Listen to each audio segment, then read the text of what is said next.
చంద్రబాబు నాయుడు గారు, పవన్ కళ్యాణ్ గారు, నరేంద్ర మోడీ గారి ఆశయంతో మరి ఈ రాష్ట్రం అభివృద్ధి చెందుతూ ఉంది. ఇవాళ పక్కన పోలవరాన్ని పరుగులు పెట్టిస్తూ ఉన్నారు. మరి ఏదో స్టీల్ ప్లాంట్ ఉందో అది పూర్తిగా మూసేసిన టైంలో దాన్ని 12,000 కోట్లు ఇచ్చి మళ్ళీ ఇవాళ దాన్ని ఓపెన్ చేయించి మళ్ళీ సజీవంగా మరి స్టీల్ ప్లాంట్ని అక్కడ ఉన్న ఎంప్లాయీస్ అందరినీ కూడా కాపాడిన ప్రభుత్వం ఈ కూటమి ప్రభుత్వం. అమరావతి లేని మరి పట్టణం చూసాం. అంతేకాకుండా ప్రజలతో ఎన్నుకోబడినటువంటి సర్పంచులు కానీ, ఎంపీటీసీలు కానీ, జడ్పీటీసీలు కానీ ఎక్కడా విలువ లేదు, ఏ రకమైన పవర్ లేదు. ప్రజల్లో తిరిగితే ఏం చేశారని అడిగితే సమాధానం లేదు. ఆ పరిస్థితి నుంచి వాళ్ళు పవన్ కళ్యాణ్ గారు వచ్చిన తర్వాత, పంచాయతీరాజ్ శాఖ మంత్రి అయిన తర్వాత అందరికి కూడా ప్రజల్లో తిరిగి నేను ఈ పని చేస్తానని చెప్పే విధంగా ఏ నిధులు ఆ నిధులు కేటాయించి ఆ పంచాయతీలకి, జడ్పీలకి, మండల ప్రెసిడెంట్లకి డబ్బులు రిలీజ్ చేసిన సందర్భం మనం చూసాం. గడిచిన సంవత్సరంలో మనం దాదాపు ఎన్ఆర్జీఎస్ కింద 8 కోట్ల రూపాయలు పనులు చేయించాం. ఈ 5 సంవత్సరాల్లో అన్ని రోడ్లు, అన్ని డ్రైన్లు పూర్తి చేసే బాధ్యత మనం తీసుకుంటాం. ఎస్సీ ఎస్టీ సప్లైలో నిధులన్నీ కూడా, ఆ డబ్బులన్నీ కూడా మరి సిఎఫ్ఎంఎస్ అని ఒక అకౌంట్ పెట్టి దాని ద్వారా డబ్బంతా లాగేసి పురపాలక సంఘాల్లో కానీ, పంచాయతీల్లో కానీ, జిల్లా పరిషత్తులో కానీ, మండలాల్లో కానీ ఎక్కడ డబ్బు లేకుండా చేసినటువంటి గత ప్రభుత్వంలో ఆర్థిక ఇబ్బందులన్నీ ఒకటిగా అధిగమిస్తూ ఇవాళ మళ్ళీ మన పునర్నిర్మాణం జరుగుతుంది ఆంధ్ర రాష్ట్రానికి చెప్పడంలో ఏమాత్రం అతిశయం లేదు. కాబట్టి అందరూ కూడా ఇవాళ జనసేన పార్టీలో మీరు జాయిన్ అవ్వడం, చాలా మంది చెప్పొచ్చు మీరు ఎందుకు జాయిన్ అవ్వడం జనసేన పార్టీలోను అని అనొచ్చు. కానీ జనసేన పార్టీలో జాయిన్ అయితే విలువ ఉంటుంది, మన నాయకుడికి ఒక గౌరవం ఉంటుంది. కరప్షన్ లెస్ రాష్ట్రంలో, దేశంలో ఎవరు కూడా రాజకీయాల్లో కరప్షన్ చేయని నాయకుడు ఉంటే అది పవన్ కళ్యాణ్ గారు మాత్రమే. అది నేను చెప్పింది సమయం చెప్తాను. ఎక్కడైతే లంచగొండుదనం ఉందో అక్కడే అభివృద్ధి చెందుతుంది. లంచం తీసుకుని రాజకీయ నాయకులు, లంచం తీసుకుని అధికారులు ఉన్నక్కడ అక్కడ ఏమి అభివృద్ధి చెందదు, డబ్బు తినేతనికి అలవాటు పడతారు.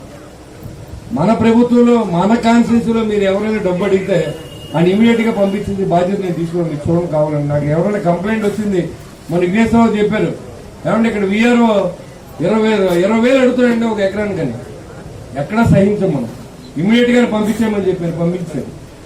అలాగే కోఆపరేటివ్ బ్యాంకుల్లో లూటీలు చేయబడ్డాయి. దాదాపుగా 2 కోట్లు, ₹1 కోటి స్థానిక శాసనసభ్యుడు, అంతేకాకుండా ఆయన ఉన్నటువంటి ఎంప్లాయీస్ అంతా పనిచేసుకున్నారు డబ్బుల్ని.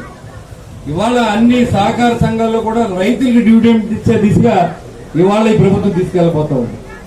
ఇవన్నీ ఎవరి కోసం? ప్రజల కోసం చేసే కార్యక్రమాల్లో మరి దీని అందరికీ చాలా మంది పెద్దలు జనసేన పార్టీలో జాయిన్ అయితే మన ఈ కాన్స్టిట్యూన్సీని ఇంకా మరింత పరుగులు పెట్టించవచ్చు అభివృద్ధిలో.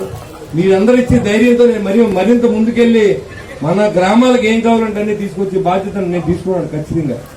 నేను ఎలక్షన్ ముందు తిరిగాను, ఎలక్షన్ అయిన తర్వాత కూడా నేను ఈ పనిలోనే ఉన్నాను. ఎక్కడ ఏ గ్రామంలో ఏం లేదు, ఎక్కడ ఇబ్బంది పడతా ఉన్నాను అనేది కూడా నాకు అన్ని తెలుసు.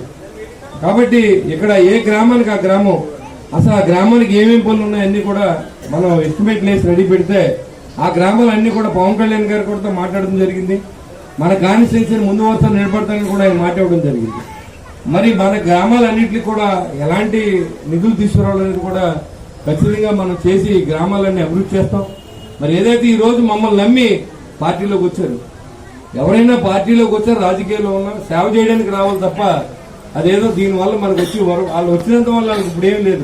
అయినా ఇవాళ ఇక్కడ అభివృద్ధి చేయాలంటే మనం సహకరించాలి ఎమ్మెల్యే కాబట్టి వాళ్ళందరూ కూడా ఇవాళ పార్టీలో జాయిన్ అయ్యారు. ఖచ్చితంగా వాళ్ళ ఆకాంక్ష మేరకు ఖచ్చితంగా పనిచేస్తారు. అంతకుముందు ఇక్కడ విఘ్నేశ్వరరావు ఉన్నారు, ఎంపీటీసీ గారు జాయిన్ అయ్యారు, సర్పంచ్ గారు జాయిన్ అయ్యారు. ఈ గ్రామంలో అందరూ ఒక వర్గంగా ఉండి ఈ కూటమిని ముందుకు తీసుకెళ్తున్నందుకు ఎప్పుడు మీకు రుణం తీసుకునే విధంగా ఉంటాం తప్ప మా దగ్గర రావాలంటే టైం అక్కర్లేదు, మా దగ్గర ప్లేస్ అక్కర్లేదు, మా దగ్గర రావాలంటే అపాయింట్మెంట్ అక్కర్లేదు. అది మీ అందరికి తెలుసు. అడగండి, ఇవాళ కావాలంటే ఎవరినైనా నా దగ్గర రావాలంటే ఎవరో భయపడాల్సిన అవసరం లేదు. ఏ పనున్నా మీరు డైరెక్ట్ గా రండి, నేను చేసి పెడతానని కూడా చాలాసార్లు చెప్పి మళ్ళీ చెప్తాను. గెలవ ముందు చెప్పడం వేరు, గెలిచిన తర్వాత చెప్పడం వేరు.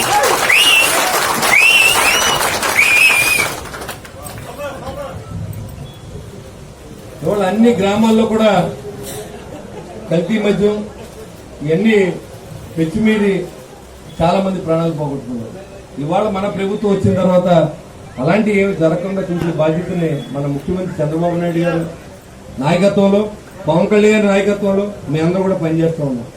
కాబట్టి మీరందరూ కూడా ఈ గ్రామంలో ఉన్న ప్రజలందరూ కూడా మరి నాకు మంచి మిత్రులు విఘ్నేశ్వరరావు గారు, మరి కోర్మిల్ సత్తులు గారు, అదేవిధంగా మరి సత్యనారాయణ గారు, వీళ్ళందరూ నా చిన్నప్పటి నుంచి మాకు ఎప్పటి నుంచి తెలిసిన ఈ రాజకీయాల్లోకి వచ్చిన పార్టీలు వేరేంటి వచ్చిన మనస్తత్వాలు ఉంటాయి.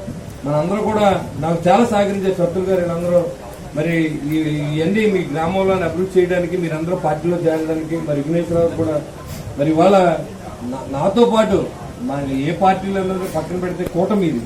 ఈ కూటమిలో యాక్టివ్ పార్టీ తీసుకున్న ఎలక్షన్లో కూడా ఇంటింటికి నేను తిరిగి మరి నేను గెలవక ముందు, నేను కూటమి ఏర్పడక ముందు నాతో తిరిగి నాకు సహకరించిన విఘ్నేశ్వరరావు యొక్క ఆయన సహాయం నేను మర్చిపోను. ఎందుకంటే